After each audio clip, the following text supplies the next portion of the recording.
Hindi yung mabuti dahil puro diversion ginagawa nila. Dinilito lang tayo lahat.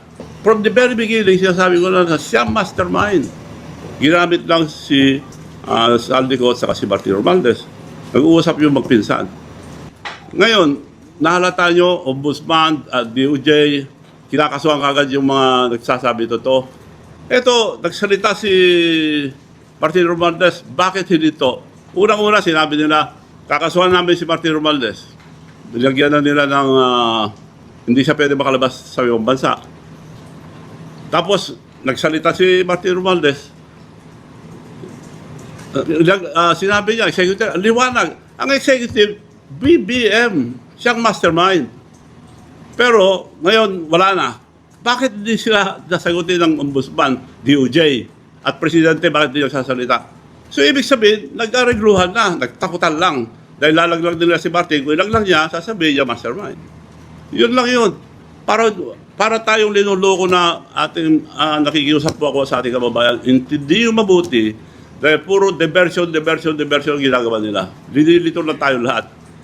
Kaya ginawa ko na, mula nung ninisnab ako ni BBM sa Japan, nagtaka ako kung bakit. So, record ko lahat yung speeches nila, lahat yung pinupunta nila, lahat yung ginagawa. So, napagtama ko na, mabuti naman, at in-stamp ako, meron na silang gagawin.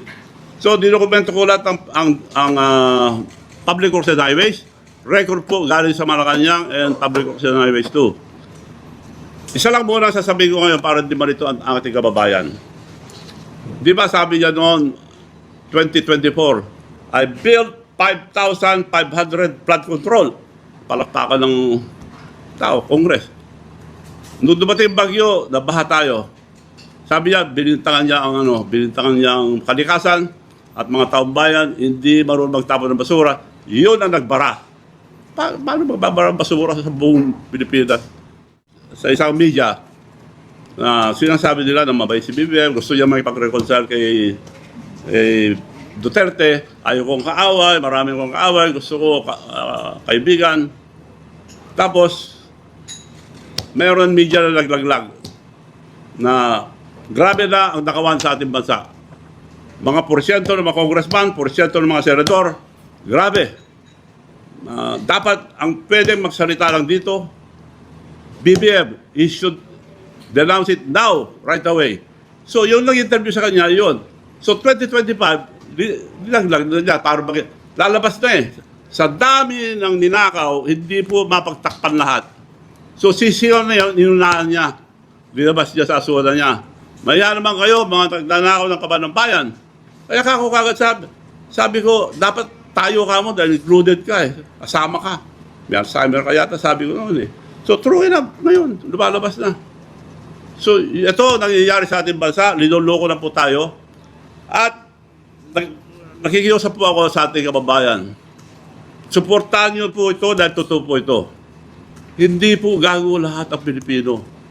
Para na tayong gago kung di natin ituloy ito. Mga senador natin, tinawag ako, nagpunta ako kay Senator Lacson. Gusto kong tumestigo dahil marami akong nalaman ako. O sige, sabi naman niya, gawa ka ng affidavit mo. At isubmit mo sa April 7, 14 nalabas ka na. At April 7, before 5. April 7, umaga, nandun na ako sa yacht club, nag-aantay dahil umaga wala naman sila doon. Alauna, pupunta na ako doon mag-antay. Alas 9 yata, dumating yung sulat niya dito sa bahay, na-cancel. Paano ko isasubmit yung affidavit ko? Tapos kinancel nila, ang rason, hindi ko raw sinadmit ang affidavit. So, nagtataka ako. Palagay ko, hindi na itutuloy yung pagpunta ko sa Senado, kaya dito na ako magsusubong sa taong bayan. Kung totoo yung sinasabi nila na walang nangyayari sa ating bansa, kalukuhan. Bakit hindi nagsasalita ngayon yung mga congressman, mga senador?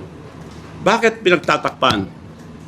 Involved ba sila or may usapan ba sila? Yun na lang, recently, nagsalita na si Martin Romualdez, ang liwanag. executive ang involved. Pinangalanan niya lahat, yung public and highways. Wala naman nag-imbestiga.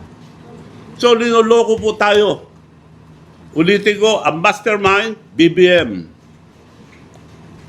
Dokumentado ito yung budget ng Public Works and Highways ng 23, 24, 25. 25, binugbog nila doon. Kinuha yung pera ng hindi dapat galawin, yung PhilHealth. Ang laki kinuha doon. Pinabalik sa Treasury para may magamit doon. Insurance, PDIC, ang liwanag, kinuha nila para puntuhan yung mga flood control. Mga kababayan, wala pong flood control na 5,500 na sinabi ni BBM. Iniikot ko na buong Pilipinas. I am the president of the Mayor's League of the Philippines and still the emeritus president. So I have contacts with all of them. Naging presidente rin ako ng Councilors League, Governors League. Natawagan ko almost everybody. Walang project na 540. 5,500 project. Now, isa lang ilalabas ko ngayon para hindi kayo malito. Doon na lang sa Ilocos Norte. Natin yung ilang larawan na kuha ng team na pinagala ni Ginoong Luis Chavez Singson sa Ilocos Norte para inspeksyonin, iberipika at alamin ang katotohanan sa mga social media report na maraming flood control projects sa Ilocos Norte ang wala, sira, substandard at maanumalya. Ang una niyong matutuhayan ay kuha sa Barangay Casili, Lawag City, Ilocos Norte. Ito ay isang flood control project na nagkakahalaga ng 47,022,160.24. Ito ay galing sa GAA 2025 at ang construction nito ay dapat nagsimula ng February 2025 at natapos noong September 1, 2025. Ito ay may contract number na 25AA0475. Bayad na po yan. Sa mga larawan na ang sinisimento ay putik at ang bakal na ginamit ay substandard. Ang sukat nito dapat, ang kanyang kapal ay dapat 200 mm. Pero makikita nyo sa mga larawan na ito ay 70 mm lamang o 2.76 inches. Ang embankment dapat nito ay dapat handling rock embankment, pero hindi inimplementa dahil makikita nyo ito ay gawa sa putik. Ang susunod na mga larawan na inyo makikita ay sa Barangay Dipilat, Bintan, Ilocos Norte. Ito ay construction, maintenance of flood mitigating structure drainage system.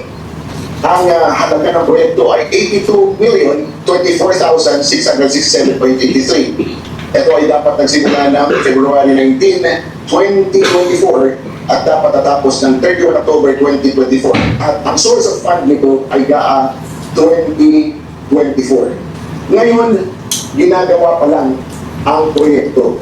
Noong unang pinuntahan ito ng team ni Ginoong Luis Chavez Singson, wala ito dyan sa kinatatayuan niya.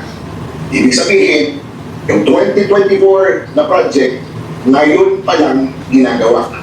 Kaya, ang duda, Pero bayad na yan. ang itineklara Bayad na lahat ng ICI na walang ghost project ang Ilocos Norte noong November 2025 na sinabi mismo ni General Asolin ay hindi totoo. Dahil, kung makikita ninyo, ito ay kinulusad pa lang at makikita din ninyo na ang dapat na kapal ng simento ito, yung slab ito, ay dapat nasa 300 mm o 11.80 inches. Pero makikita nyo sa picture, ito ay mayroon ng 40 mm o 1.5 inch na kapal ng simento. Ang susunod na mga larawan ay isang flood control project na namisalign. Mapapansin nyo, ito ay pinagtagpo pero hindi pinadhana.